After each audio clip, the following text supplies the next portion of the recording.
আমাদের নবী সাল্লাল্লাহু আলাইহি ওয়াসাল্লাম আমাদের ঈমান, নবী সাল্লাল্লাহু আলাইহি ওয়াসাল্লাম আমাদের গায়রত, নবী সাল্লাল্লাহু আলাইহি ওয়াসাল্লাম আমাদের মাথার তাজ।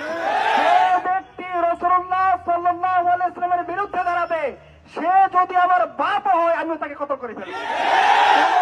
এখানে চলবে না। তোমরা কোনদিন রামকে নিয়ে কথা বলো নাই, তোমরা কোনদিন কৃষ্ণকে নিয়ে কথা বলো নাই, তোমরা নরেন্দ্র মোদীর বিরুদ্ধে কথা বলো নাই। তোমাদের সাহস কি করে হয় আমাদের রসুলের বিরুদ্ধে কথা বলা? ইমানের মৌলিক শর্ত রসুলকে ভালোবাসা, ইমানের মৌলিক শর্ত রসুলের ইজ্জতকে হেফাজত করা।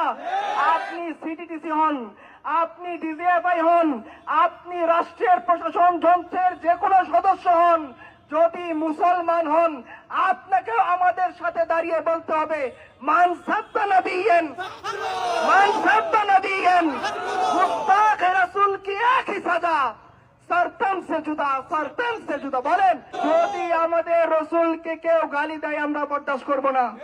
তোমরা হত্যা করতে চাও আমাদেরকে করো, তোমরা মারতে চাও আমাদেরকে মারো, তোমরা গুম করতে চাও আমাদেরকে করো। আমরা মুহাম্মদ ইবনে মাসলামার অনুসারী। তুমি যদি কাব ইবনে আশরাফের মতো কবিতা লিখো, আমরা মুহাম্মদ ইবনে মাসলামার মতো দাঁড়িয়ে যাবো ইনশাআল্লাহ। একটা স্লোগান, মান সাব্বা নবিয়্যান, মান সাব্বা নবিয়্যান, মান সাব্বা নবিয়্যান। ওয়া আখিরু দাওয়ানা আলহামদুলিল্লাহি রাব্বিল আলামিন।